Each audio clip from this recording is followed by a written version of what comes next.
মোনালিসার সামনে রোজ ডেতে ফুল এবং কেক কেটে কম্পাসকে প্রপোজ করলো বিহান। এসব কিছু দেখে রেগে গেল মোনালিসা। কম্পাস ধারাবাহিকের আজকের পর্বে দেখা যায় কম্পাসের নামে রোজ ডে ফুল এবং একটা চিঠি আসে। আর এ কথা জানতে পেরে ভীষণ রকম রাখতে শুরু করে বিহান, যে কম্পাসের বন্ধু কম্পাসকে রোজ ডেতে রোজ দিল। আর এতেই রেগে যায়, চিৎকার করতে থাকে বিহান। তখন বলে ওঠে, আমার কাছে কেন এই ফুলগুলো দিচ্ছ?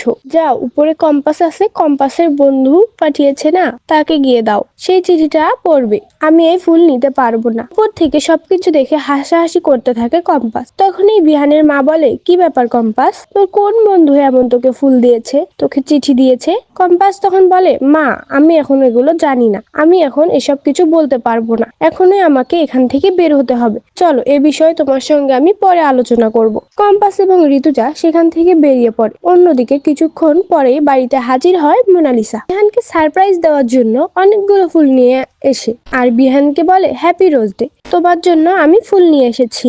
এদিকে বিহান এইসব দেখে চিৎকার করতে থাকে, আমি জানতাম মোনালিসা তুমি আমার জন্য ফুল নিয়ে আসবে, এত বড় ফুল আমার জন্য এনেছো, তোমাকে অসংখ্য ধন্যবাদ। দেখো দেখো সকলে, এসে দেখো, আজকে আমি এই দিনটাকে সেলিব্রেশন করব। মাহি তোরা কোথায়, এখনই চলে আয়, আজকের দিনটাকে আমি সেলিব্রেশন করব। এই কথা শোনার পর মোনালিসা ভীষণ রকম খুশি হয়ে যায়। আসলে কম্পাসকে শুনিয়ে শুনিয়ে এই কথাগুলো বলছে। আর তখন বিহান চিৎকার করে ওঠে, বলে, কি ব্যাপার, কেউ আসছো না কেন?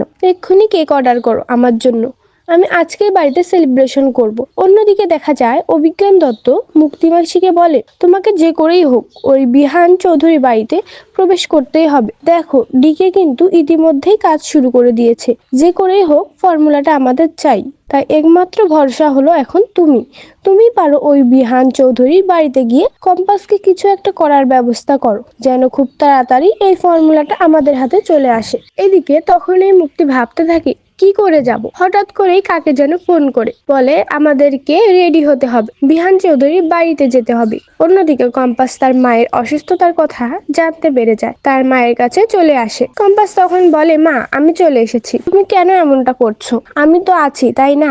এদিকে কম্পাসের বাবা ভয় পাচ্ছিল। কম্পাস তখন এসে বলে, বাবা তুমি কি ওই ফর্মুলাটার জন্য ভয় পাচ্ছ? কিচ্ছু হবে না, আমাদের জীবনে যে কালো অধ্যায় নেমে এসেছে আর অল্প দিন, এর মধ্যে এই কালো অধ্যায়কে আমি চিরতরে মুছে দেব। তো বন্ধুরা, তোমরা এটাই চাও তো, যেন কম্পাস মোনালিসাকে উচিত শিক্ষা দেয়? কমেন্টে জানাতে ভুলবো না। ধন্যবাদ।